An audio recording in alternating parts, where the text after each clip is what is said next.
राम राम भाई लोग।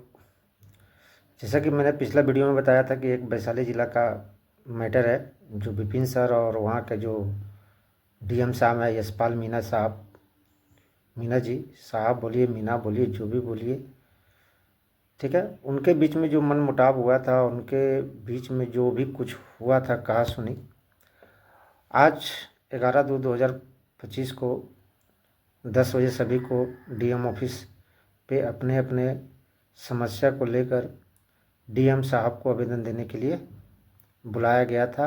आह्वान किया गया था सभी वैशाली जनता से कि आप लोग अपनी अपनी समस्या लेकर डीएम ऑफिस, वैशाली यानी हाजीपुर में है, वहाँ पहुँचे और अपनी समस्या का आवेदन डीएम ऑफिस में मौजूद डीएम साहब के हाथों में ही सौंपे।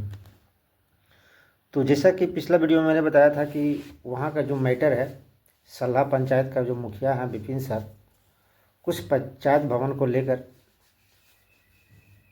वो मैटर डीएम ऑफिस में जाना था, आवेदन दिए, आवेदन को स्वीकार नहीं किया गया।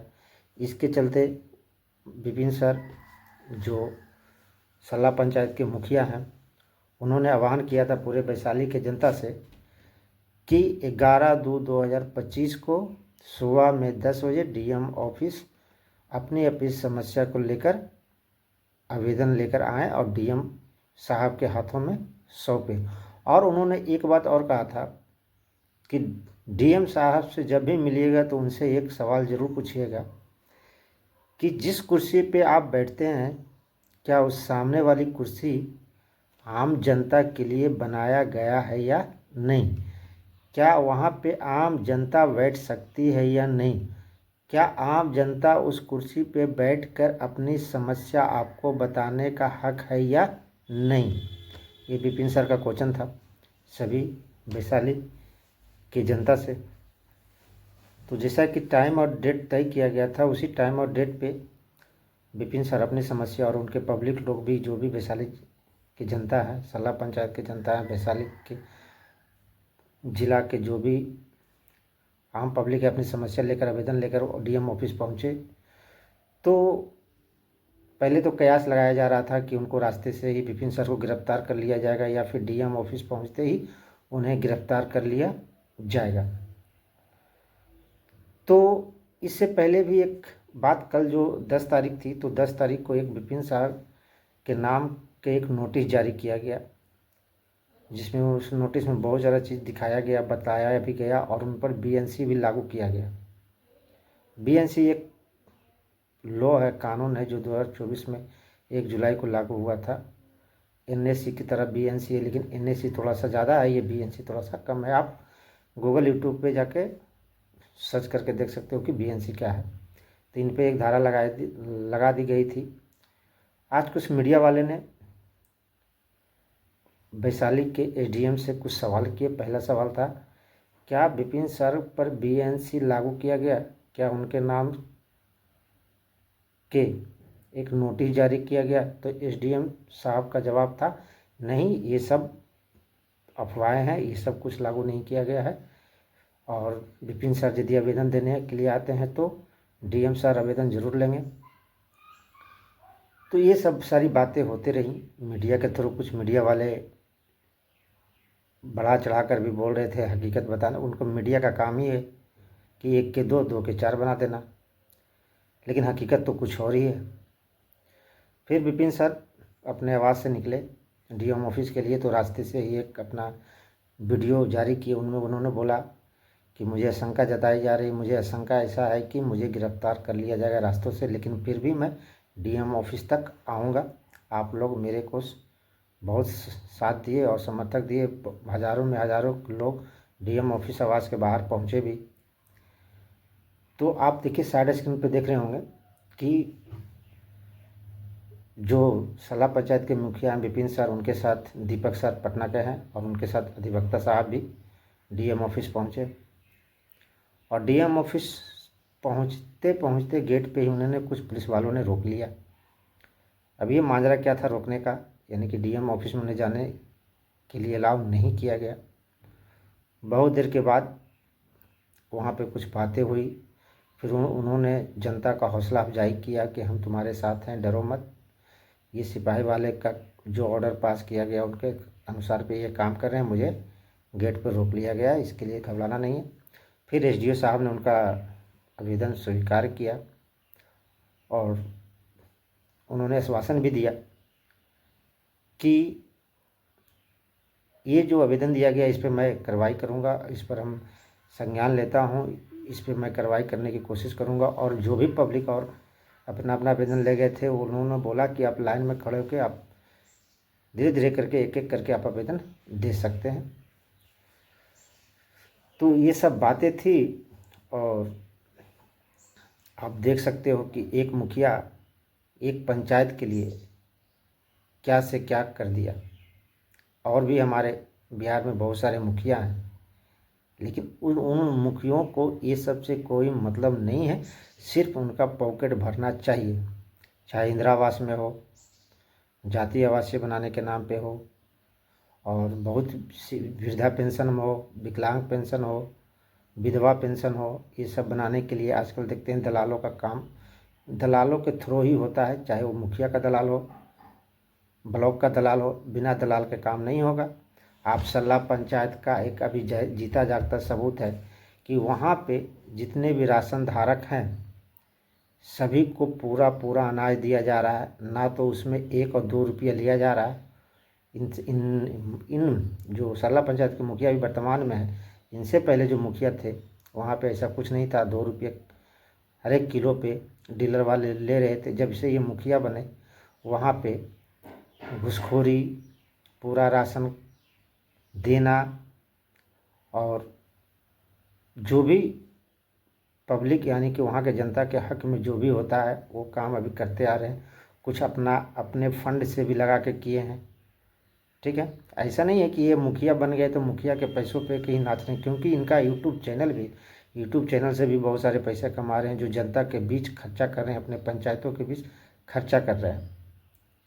लेकिन और बहुत सारे ऐसे मुखिया हैं जो हमारे नज़र में भी हैं, जो आप यदि उनके पास जाओगे इंदिरा आवास के लिए तो एक इंदिरा आवास के लिए 20 से 30 हज़ार रुपये का डिमांड करती हैं कि आप यदि इतना दे पाओगे तभी आपके नाम का इंदिरा आवास पास होगा, वरना नहीं होगा। ये हकीकत है।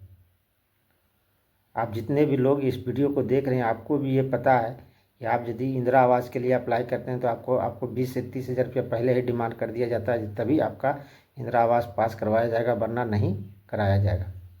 चाहे आप विधवा पेंशन में देखें, विधवा पेंशन, वृद्धा पेंशन, विकलांग पेंशन, हर एक जगह जब तक आप पैसा नहीं दोगे जब तक आपका काम नहीं होगा।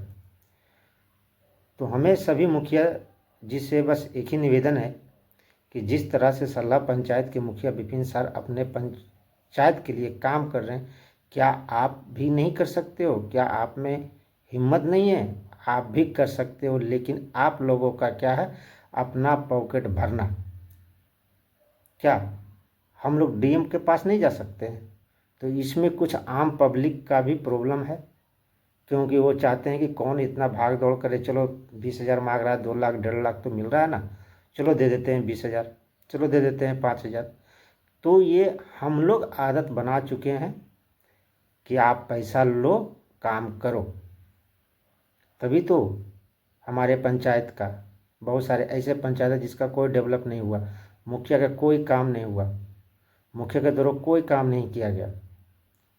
चाहे विधायक हो, मुखिया हो, यदि आम जनता चाह ले ना तो ये डीएम साहब क्या है, डीएम साहब कुछ नहीं है। यदि आम जनता के सामने डीएम साहब आईपीएस हो, विधायक हो, मंत्री हो, संसद हो, मुखिया हो, कुछ नहीं है। सबसे पहले जागरूक आम जनता को होना पड़ेगा, तभी आपकी समस्या का निवारण हो पाएगा। नहीं तो ज़िंदगी भर आप भटकते रह जाओगे, आपकी समस्या जस के तस रह जाएगी, हो सकता है कि उससे भी खराब हो जाए। जब तक आप नहीं जागोगे जब तक आपकी समस्या का निवारण नहीं होने वाला है। एक कहावत है, जागोगे तब पाओगे, सोओगे तो खोओगे। इसका मतलब क्या था कि यदि आप जाग के काम करते हो तो आपके हित में फल मिलेगा। यदि आप कोई काम को लेकर सो जाते हो, आनाकानी करते हो, तो वहाँ पे आप फल का इंतज़ार ना करो। आप पैसा भी फेंक दोगे ना, तो पैसा फेंकने से भी आपको कुछ नहीं मिलने वाला है। इसीलिए सभी बिहार के जनता से मैं अपील करना चाहता हूँ कि अपनी अपनी समस्या को लेकर पहले मुखिया के पास जाए। यदि मुखिया नहीं सुनते हैं तो डीएम ऑफिस जाए, नहीं डीएम ऑफिस सुनते हैं तो बहुत सारे इसकी कानूनन प्रोसेस है, इलीगल प्रोसेस के थ्रू हम अपना काम करवा सकते हैं। जनता ही मालिक होता है, जनता ही सर्वोपरि होता है। डीएम साहब एक जनता का नौकर है, पब्लिक सर्वेंट। आप जैसा चाहोगे वैसा काम वो करेंगे, लेकिन कानून में रह के। यदि यही यशपाल मीणा आज से 5 दिन पहले जो ये मैटर इतना तूल पकड़ा, ये पकड़ता, जिस तरह से आपने आज आवेदन लिया उसी तरह से आवेदन आप यदि उस दिन ले लेते तो क्या ये मैटर इतना खिलता? नहीं। तो आपने तो उस मुखिया को समझ लिया ये घूसखोर मुखिया है, ये तो कुछ नहीं करेगा। साहब, सभी मुखिया एक जैसा नहीं होते हैं, समझे? और सभी जनता एक जैसा नहीं होता है। अभी देखिए इसी साल 2025 में आपकी विधानसभा चुनाव होने वाली है, तो आम जनता से अपील है कि आप ऐसे नेता को चुनें जो आपके हित के लिए काम करे, आपकी बातों आपकी समस्याओं को सुने, उन्हीं को आप वोट करें। आप जिसे चाहोगे उसी को कुर्सी पर बैठाओगे, आप जैसा चाहोगे वैसा वो करेंगे। लेकिन ऐसा होता है, हम लोग तो डर जाते, अरे विधायक जी हैं, मुखिया साहब है। मुखिया साहब को बनाने वाला कौन है? आप हो ना। विधायक को बनाने वाले कौन हो? आप हो। तो आप उसे कुर्सी से गिरा भी सकते हो, कुर्सी पे बैठा भी सकते हो। इसीलिए आप लोग भी अपनी अपनी समस्या को लेकर मुखिया के पास जाएं। मुखिया नहीं सुनता है तो डीएम के पास जाएं। इसकी बहुत सारे इलीगल प्रोसेस है, और हर एक पंचायत के मुखिया से ये भी निवेदन करना चाहता हूँ कि आप अपनी पंचायत के लिए काम करें, ना कि अपने पॉकेट भरने के लिए काम करें कि चुनाव में मैंने तो 20 लाख खर्च कर दिया, तो पहले तो मुझे 20 लाख कमाना है, तभी तो मैं जनता के देखूँगा। तो साहब आप 5 साल ही चल पाओगे। अब पहले जैसा अब जनता नहीं रह चुकी है, जनता जागरूक हो चुकी है। आने वाले समय में जो भी घूसखोर मुखिया हैं या विधायक हैं, वो यही चुनाव में आप लोगों को समझ में आ जाएगा। 2026 में पंचायत चुनाव भी होने वाला है, 2025 में विधानसभा चुनाव भी होने वाला है। तो इसीलिए सभी मुखिया और विधायकों से अपील है कि अपनी अपनी पंचायत, अपनी अपनी विधानसभा क्षेत्र में काम करें, और एक ऐसा काम करे कि हर एक के दिल में बस जाए। ये काम ना करे। अभी भी मैंने कुछ न्यूज़ वहाँ अपने क्षेत्र के सुने हैं कि वहाँ पर भी फिर से जातिवाद शुरू हो गया। अभी 2-3 दिन पहले गोलीबारी हुआ था। इस पे भी मैं एक वीडियो बनाऊंगा जो आप लोगों के सामने रखूंगा, और वहाँ का भी हकीकत बताऊंगा कि ये वर्चस्व की लड़ाई फिर से विधानसभा क्षेत्र में शुरू हो चुकी है, जो कि ऐसा चलने वाला अब नहीं है। अभी तो हमारे बिहार सरकार गठबंधन की सरकार है, एनडीए की सरकार है। हाँ, तो अरुणा देवी जी कहाँ चली गई? आप ही के जाति भाई लोग तो गोलीबारी किए हैं। तो यदि आप लोग अपने अपने पंचायत को कुछ करके दिखलाना है, पंचायत के लिए कुछ करना है, तो विपिन सर के सीखिए, विपिन सर से सीखिए, और अपने पंचायत के लिए वैसा कदम उठाए जो जनता आपको सर पे उठा के रखे, ना कि सर के नीचे रखे। बस आप लोगों से यही हाथ जोड़ के निवेदन है कि आप लोग अपने अपने पंचायत के लिए काम करें, और जो भी ग्रामीण वासी हैं, जनता हैं, आप लोग भी जागरूक हो जाएं, क्योंकि आपके लिए लड़ने वाला कोई नहीं है।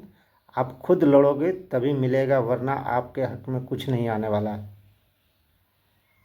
थैंक यू, धन्यवाद। जय हिंद, जय बिहार।